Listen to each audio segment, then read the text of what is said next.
Bonjour et bienvenue dans ce reportage du 21 septembre 2022, Pratique de terrain info. 21 ans après un événement qui a marqué les esprits de tous les Français, je parle bien sûr de l'usine AZF à Toulouse qui a causé des impacts très importants, notamment un bilan humain de 31 morts, de 2500 blessés et des personnes qui souffrent toujours aujourd'hui de problèmes d'audition. Un bilan matériel également, l'usine a été détruite en quasi-totalité et elle a eu un impact également très important jusqu'en ville, brisant des vitres. Côté environnement, cette explosion d'usine a causé donc de la pollution très importante. Bilan total, 2 milliards d'euros de dégâts. Retrouvons notre envoyé spécial Canel Bourdil en direct du mémorial AZF. Donc, bonjour Canel, racontez-nous l'histoire de la zone avant l'implantation de l'usine. Bonjour Mathilde, nous voilà donc sur l'espace de l'ancien site AZF. Nous allons vous raconter comment était implantée la zone avant l'usine. Donc tout d'abord, il faut savoir que le lit de la Garonne était totalement différent et l'évolution hydromorphologique de ce fleuve est très importante. En effet, toutes les habitations étaient implantées d'une manière totalement différente et étaient sujettes à de nombreuses crues. De ce fait, les habitations étaient très peu nombreuses. Aussi, comme nous pouvons le constater juste là, nous sommes derrière l'hôpital Gérard Marchand, excusez-moi, ancien site nommé Asile d'aliénés. C'est un hôpital qui rassemblait beaucoup de personnes, dont des prostituées, des homosexuels, des épileptiques, mais aussi des personnes qui avaient des maladies très contagieuses comme la peste. L'asile d'aliénés, donc actuellement l'hôpital psychiatrique Gérard Marchand, avait pour but de vivre en autosuffisance pour que les personnes ne s'éloignent le moins possible de la zone.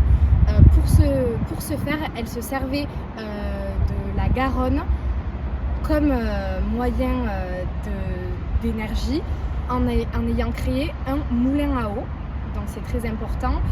Et l'ennui qu'il y a eu avec cet hôpital est que tout le personnel est aussi devenu fou, car lui non plus n'avait pas le droit de sortir et donc il se sentait totalement enfermé et prisonnier de cette zone. Pour en revenir à l'espace en lui-même, il faut savoir qu'autour des années 20, au début du XXe siècle, toute la zone appartenait à Monsieur Tourette, qui était un très grand agriculteur toulousain. Et c'est ce dernier qui a vendu toute sa ferme et ses terres au géant industriel ONIA, donc Office national de l'industrie de l'azote, futur AZF. Le 11 novembre 1918, l'armistice est signé. La France a donc gagné face à l'Allemagne lors de la Première Guerre mondiale. En compensation à tous les dommages que l'Allemagne a causés à la France, cette dernière se voit vendre son procédé de création de produits azotés, le brevet Haber-Bosch. La France y voit là un moyen de récupérer son retard qu'elle avait par rapport à la révolution industrielle. Albert Bedouce et Vincent Auriol, deux élus toulousains, se sont acharnés et très investis par rapport à l'implantation de toute l'industrie de produits azotés dans la ville de Toulouse. En effet, plusieurs villes étaient proposées pour le projet, mais la ville de Toulouse a été retenue notamment par son emplacement géographique, sa relative distance face aux frontières et notamment avec l'Allemagne, l'accès à la Garonne qui est une voie donc maritime, sans oublier la voie ferrée qui était aussi un moyen de locomotion important. En 1923, Toulouse est officiellement choisie pour l'implantation de ce site. En 1925 débutent les travaux et c'est en 1927 que l'usine ONIA, donc l'Office national de l'industrie d'azote, est implantée. De par la mauvaise formation des ouvriers par ce nouveau procédé qui était quand même assez compliqué, l'usine a connu des débuts très difficiles, mais petit à petit les ouvriers ont gagné en technique et dans les années 50, cette usine employait jusqu'à 4500 ouvriers, ce qui est quand même assez considérable. travailler à l'ONIA était un grand signe de respect pour les Toulousains et c'était même une tradition qui se perpétrait de père en fils. C'était aussi comme un esprit pour les miniers. Il y avait vraiment un esprit très familial. D'ailleurs, tout un quartier a été créé pour eux. Le quartier Papus, qui est toujours d'actualité d'ailleurs, qui est situé entre Rennery et le Mirail. Et le quartier Papus était constitué d'un côté avec des HLM pour les ouvriers et d'un autre côté d'un très grand pavillon pour les cadres. Mais le 21 septembre 2001, le hangar 221 explose, laissant place à un scénario de guerre. Merci Canel pour cette part d'histoire. Et maintenant, retrouvons Lucie Cam en direct de l'Oncopole.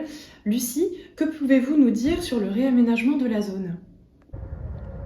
Bonjour Mathilde, en effet, après de multiples débats, c'est en 2002 que la décision fut prise de fermer définitivement l'usine AZF. C'est la ville de Toulouse qui va racheter le site et donc se retrouver avec une grande friche et de multiples possibilités pour les réaménager. Le projet de Cancéropole est très vite évoqué et c'est Philippe Douste-Blazy, le maire de l'époque, qui va la valider en ayant pour but de redonner vie au site tout en rendant hommage aux victimes. Voici l'aboutissement du projet Cancéropole, l'Oncopole, que l'on doit à monsieur Viguier, un architecte urbaniste. Il a ouvert en 2009 pour les chercheurs et a accueilli ses premiers patients en 2014. De l'autre côté, nous pouvons voir la ferme photovoltaïque de l'Oncopole qui a ouvert en 2020 et si l'on regarde un peu plus haut, nous voyons le téléphérique qui a très récemment ouvert en 2022. Merci Lucie pour ces indications. Et maintenant, retrouvons Emma Vandenabel qui a souhaité prendre de la hauteur et sur le point de vue pêche David. Et Emma, quelles sont les perspectives d'avenir pour ce site ? Bonjour Mathilde. Pour répondre à votre question, les perspectives d'avenir pour cette zone, déjà revenons sur ce qu'a dit ma collègue juste auparavant. Nous pouvons voir notamment que cet espace s'est plus dirigé vers le côté énergie et médical, avec justement l'Oncopole comme elle a pu l'énoncer, le champ de panneaux photovoltaïques comme nous pouvons le voir, ainsi que le barrage hydroélectrique juste en bas sur la Garonne. Pour revenir du coup aux perspectives plus poussées, ce site fait partie du projet Grand Parc Garonne qui s'étend sur plus de 32 km, soit 3000 hectares, et englobe 7 communes. Toulouse, Blagnac, Beauzelle-Fenouillet, Seille, Gagnac-sur-Garonne et Saint-Jory. L'objectif est d'aménager les bords de Garonne tout en conservant l'aspect naturel, comme énoncé auparavant. Cet objectif est coupé en 4 axes principaux, notamment le développement des cheminements piétons et cyclistes, la valorisation du patrimoine naturel, ainsi que le renforcement des usages liés à l'eau, avec notamment la Garonne, ainsi que le développement des nouveaux espaces culturels et conviviaux. Une hypothèse émerge alors, le secteur de l'Oncopole développerait son usage de loisirs détente par l'aménagement et la mise en avant de la nature, comme nous pouvons le voir juste derrière moi. Ce serait un lien avec la création du chemin de randonnée de la station téléphérique Oncopole au bac de Portée, mise en place le lundi 6 juin 2022. 75% des personnes interrogées sur place lors d'un micro-trottoir utilisent cet espace pour de la promenade. Or, la plupart d'entre eux marchent pour des raisons médicales afin d'améliorer leur santé. Cette randonnée a pour départ et arrivée la station de Téléo et longe la Garonne. Ainsi, la Garonne, bien que peu visible sur cet espace, est tout de même un moteur d'attraction pour le loisir au même titre que la station Téléo. Comme vous pouvez le voir, l'Oncopole fait également partie d'un autre projet, le projet d'agrandissement de l'IUCT. L'IUCT, de son nom, l'Institut universitaire du cancer de Toulouse-Oncopole, souhaiterait s'agrandir. L'IUCT a demandé du foncier pour augmenter la capacité d'accueil des patients et de développer des activités dans le secteur de l'intelligence artificielle, en lien avec la recherche du traitement du cancer. L'espace demandé correspond à 220 hectares appartenant à la métropole. Celle-ci a pour objectif, d'après le maire Jean-Luc Moudenc, de développer l'économie de la santé de demain à Toulouse et de ne plus être dépendant de l'aéronautique.